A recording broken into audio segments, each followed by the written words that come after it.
Hey guys, welcome back to my channel. Today I'm gonna give you a little bit of advice that I've learned in my life while I get ready to do my makeup.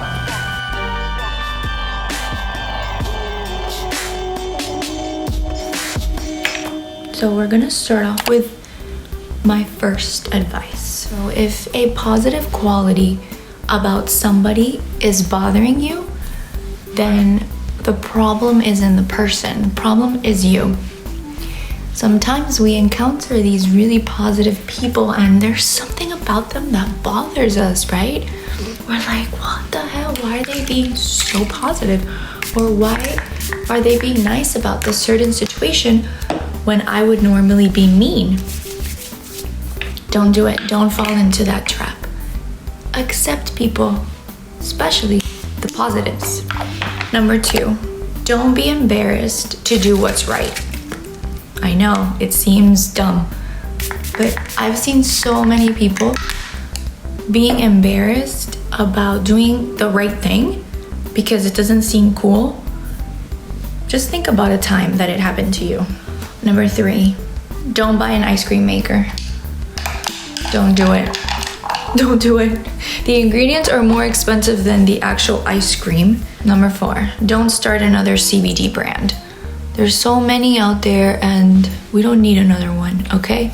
We don't need another CBD brand. Don't base your emotions about yourself on what other people think about you. People are gonna say whatever they want about you and they might make you feel bad about a certain quality of something, but don't judge yourself based on that. Don't neglect close people.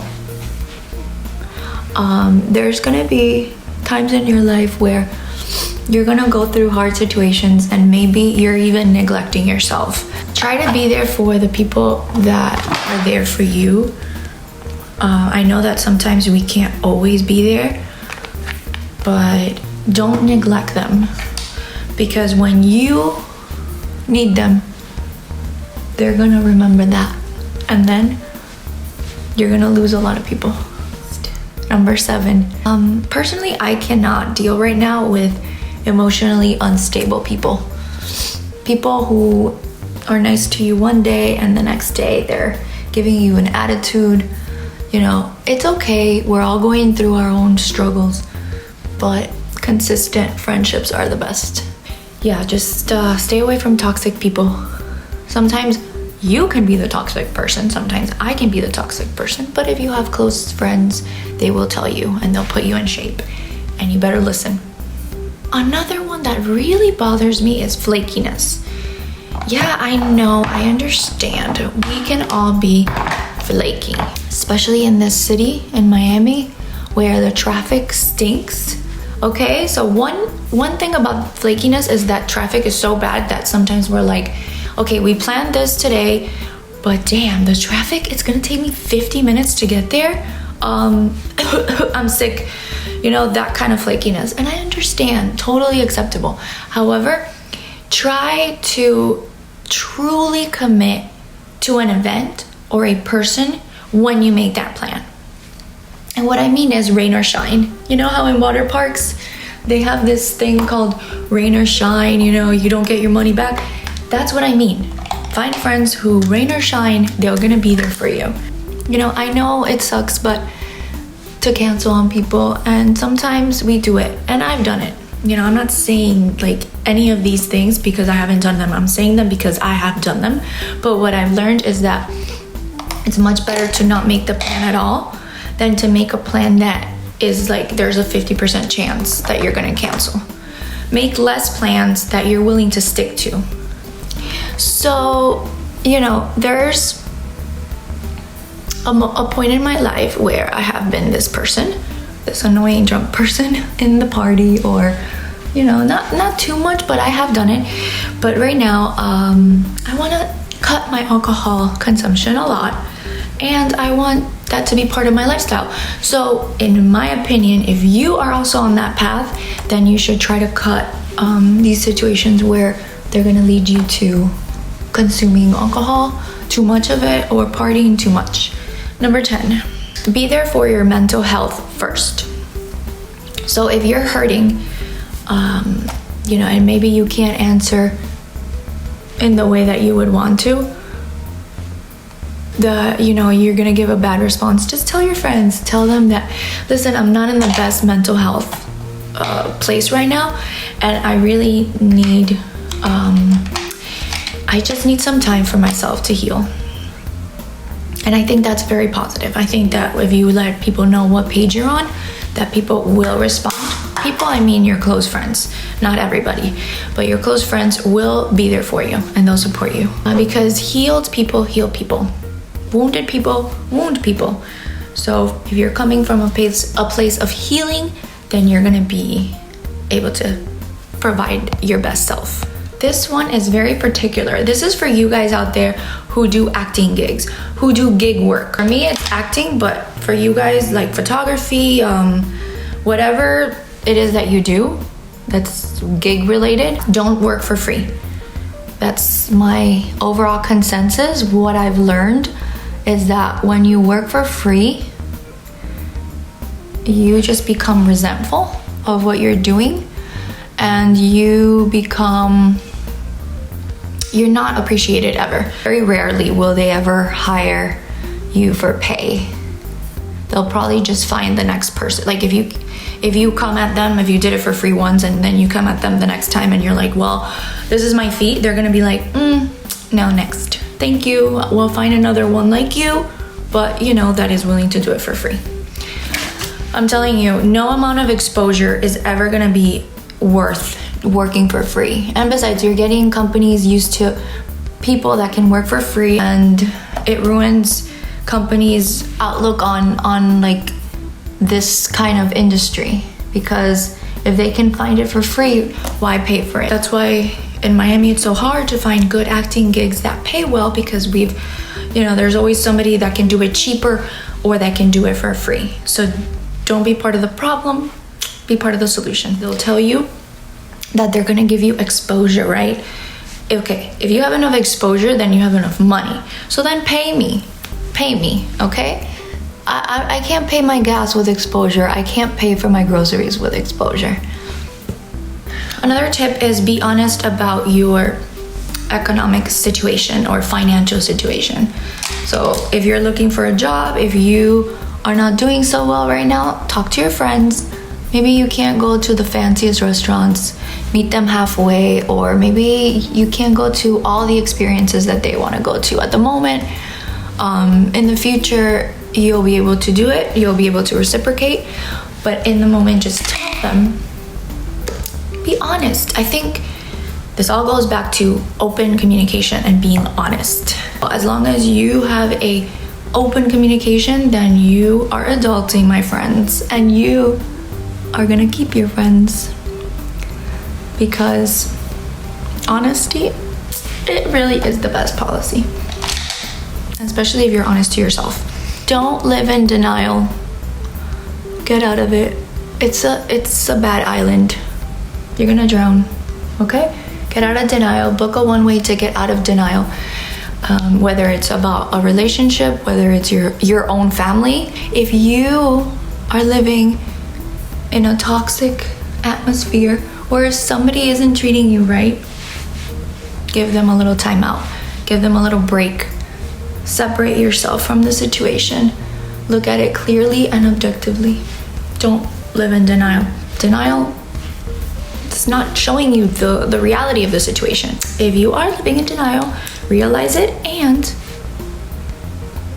create boundaries for yourself. Whoever it is that you're having problems with, create boundaries. And once you put these boundaries, if they don't respect them, then that relationship is not meant to survive.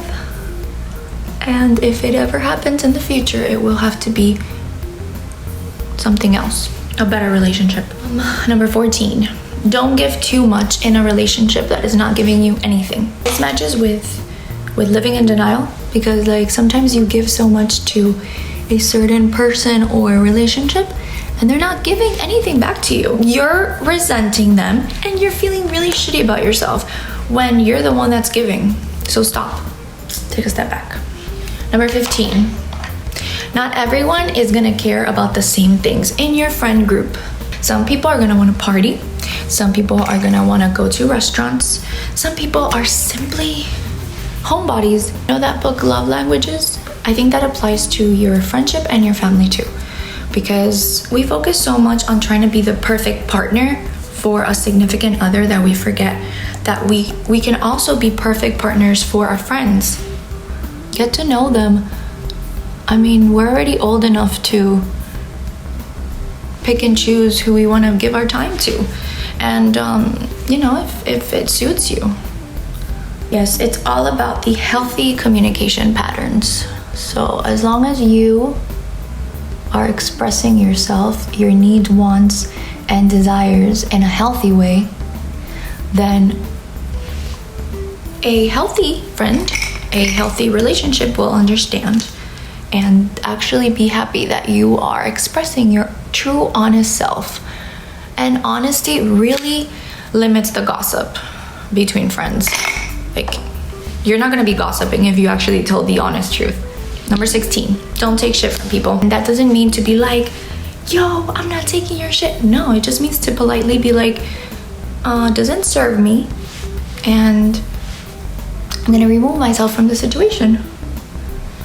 And if it happens again, I'm dumb. I'm not gonna let it happen again. If I'm placed in that situation, I will know what to do. That's what it means. Number 17, don't do anything online that you wouldn't do on the road. Guys, come on, be nicer to each other. Be nicer online. It really sucks that there's some people who will be such a gentleman on the sidewalk. Oh, honey, go past. And then they flip you off on the road. Or they like don't let you merge. Just be consistent with your personality. Number 18, people pleasing. Don't people please. You're gonna feel so much resentment. You're gonna be so drained emotionally that you're going to resent the person that you were pleasing to begin with. So at the end of the day, it's like a vicious cycle where you are hurting yourself and then hurting the other person because you're like pleasing them. You feel that people pleasing will put you in the best case scenario with people. However, it puts you in the worst case scenario with yourself. The other part of extreme people pleasing and the opposite of extreme people pleasing is when you are selfish. You know, you have to give and take in relationships, and one thing is giving too much and pleasing the other person without looking at yourself, and the other thing is not budging, not doing anything for the other person. It has to be a balance. There has to be a compromise. Extremes are bad, so find a balance. Yeah, number 19, stop saying you're old, okay? Stop saying you're old in your 20s, stop saying you're old in your 30s, in your 40s, and in your 50s. You're not old. Like, there's so many people that I've seen that are like 18 or 19 and they're like, I'm getting old. Honey, no. You are like 90 and you're living, and even if you're 90, you could still be living your best life. Old is a mindset. So get out of that. We're only as old as we feel. Period. And last, but definitely not least, just because a person has money doesn't give them morals, happiness, integrity, good manners. Forget about it. Don't judge someone because if they have money or they don't have money. It doesn't make them a better person. I'm sure that, you know, sometimes people with money obviously are hardworking because they got there, but there's some people with trust funds. So you can't like base it on that. You have to really look at the person for their overall integrity, good morals, and good human. Okay, so that's it. This is my finished look with the advice that I gave you. And I couldn't really focus on my makeup, so it's a little crazy, but there you guys have it. Whatever you might have liked, use it for your own self, for your own life. Whatever you don't think applies, toss it aside. It doesn't matter. It's your life. Just make it good. And if you are offended by anything I said, then look at yourself, because maybe it's something that you don't like about yourself. Think about it.